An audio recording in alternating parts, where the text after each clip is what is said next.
Hi everyone, day 4, moving right along in this 90-day experiment. I wanted to reverse engines just a little bit and answer a question I get a lot. How did I get here? How did I start this work as a medical intuitive? And it's a really good question, and actually there was a time in these 38 years of doing this work for others and, for a lifestyle, because it's not just a job, it actually is a lifestyle, because of the nature of the work, being intuitive and doing this type of work. You really have to create a lifestyle around it, or it creates one for you. And if you don't comply, you know really quickly.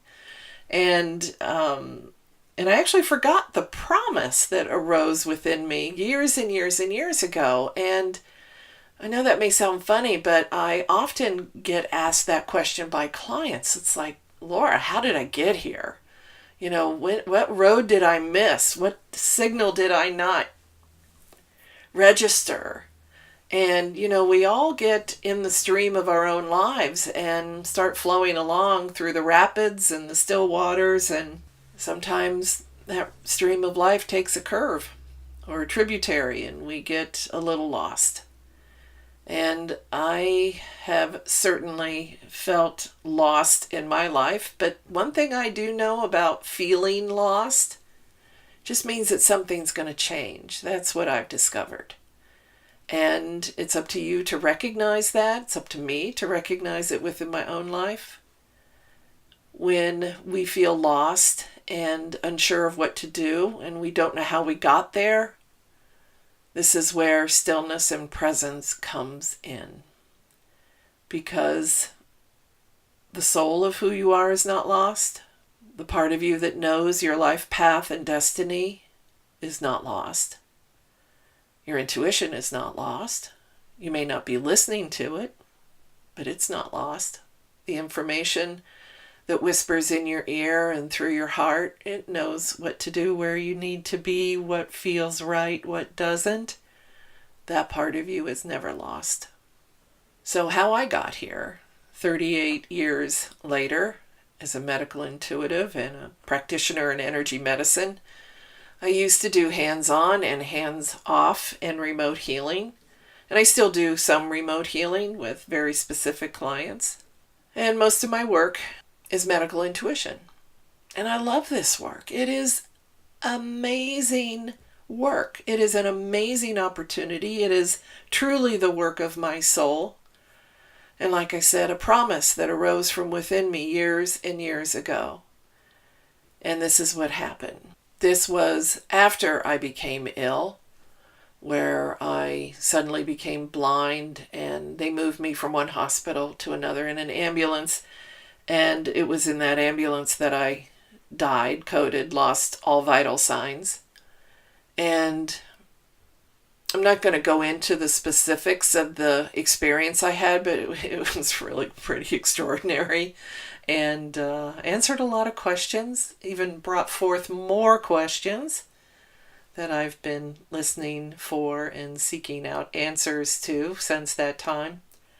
And fortunately for me, I landed at a hospital where there was a very skilled neurosurgeon, and he saved my life because I had brain abscesses and spinal meningitis in the right occipital lobe of my brain, and the abscess material had actually spread throughout the right hemisphere.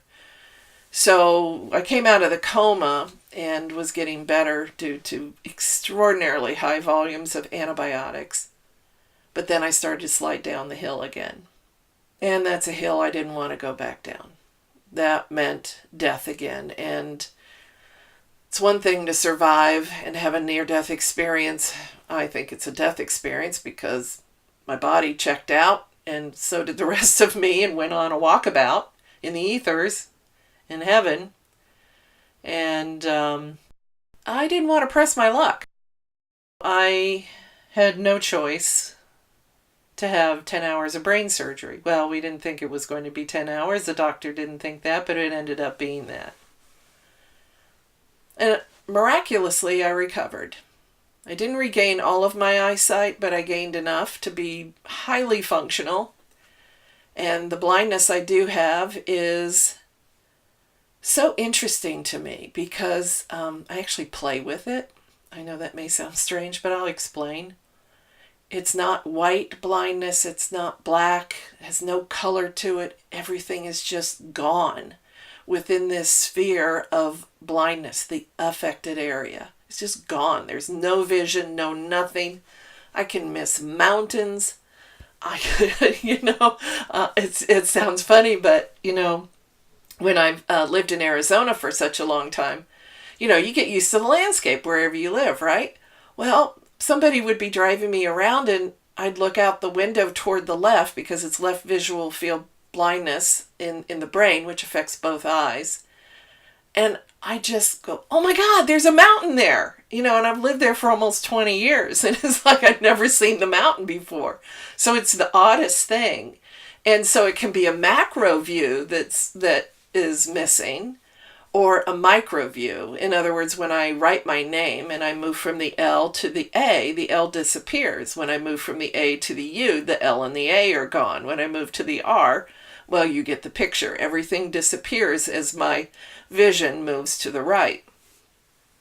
And it makes for creative spelling, like in day 3, where I missed the I in the word intuition. So believe me, you're getting me on this. This is not made by anybody but me. I am giving this all to you from my heart and my eyesight, which is rather creative at times.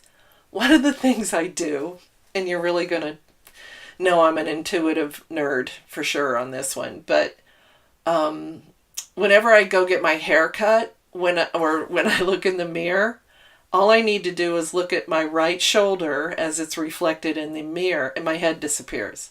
It's the weirdest thing ever, but it's really kind of funny to do it, and I'll go back to my face and then I'll go back to my shoulder and my head disappears. It's really weird.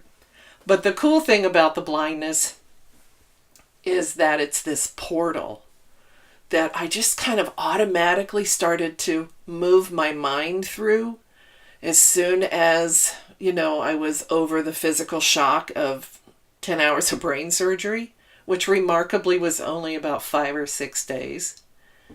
I mean, the whole thing was just a miracle. I'm a walking miracle. And it's this amazing movement of mind, consciousness through this portal. And for me, the sensation is that it just opened up all these different worlds. And I was always a seer as a kid. I'd watch energy move around the plants and animals and people when I was a little kid. I used to walk in the garden and watch the energy of plants arise and above the ground, and I could see it below the ground. So I've always had this visionary issue in a good way.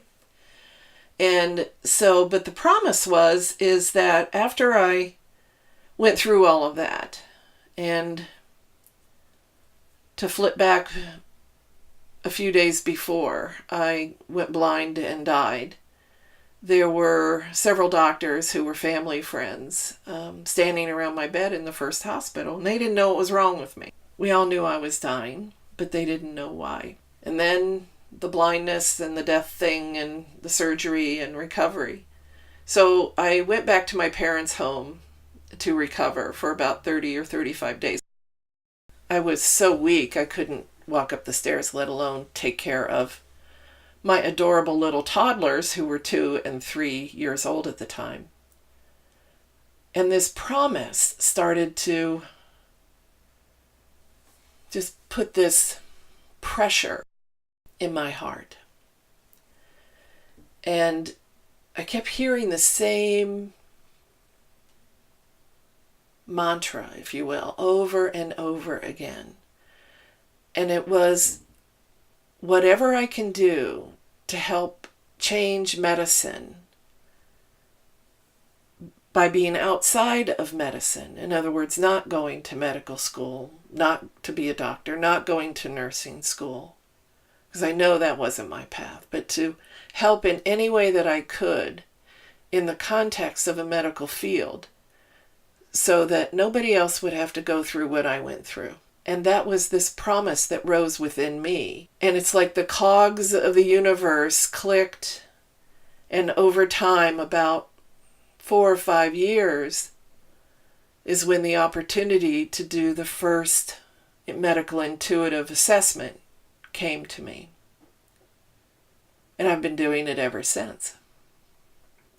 Been really blessed that my clients come from family referrals, friend to friend, family to family.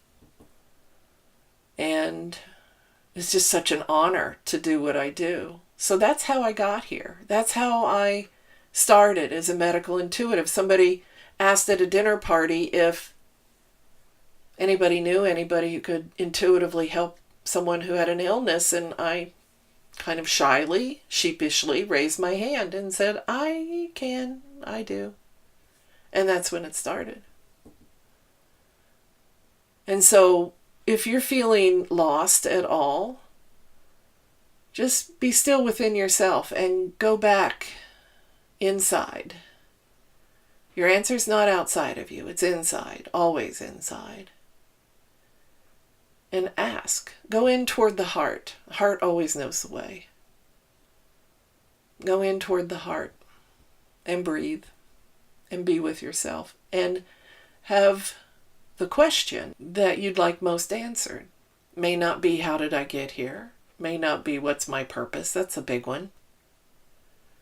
And a purpose is you showing up in the moment, really, and taking advantage of an opportunity to be of service by listening, if that's what you're supposed to do. All you need to do is go inside and trust yourself. Because as it was in my case, that's what I did. And that's what I've been doing all these years. And that doesn't mean life is easy. That doesn't mean it's perfect or safe. Things still happen. People I love have gotten sick. People I love have died. You know, life is ever changing and dynamic, and it's how you show up that matters. And success? Well, that's measured on lots of levels. And like I said, being a medical intuitive provokes a lifestyle. Just like being an athlete. It's a certain lifestyle. And whatever you do forms your lifestyle. And if it's working for you, great. If it's not, great. Do something about it if it's not working. Support it more if it is. So I'll leave you with this, to go into your heart and just listen. Be present to yourself. You don't have to light candles or om in a corner. You can do this anywhere at any time. Anywhere, anytime. It's very simple, more simple than you think, to connect in with the deepest part of yourself and understand how you got where you are. And also, what's next? Be happy and be well. Life is precious. That is the gift. Until next time.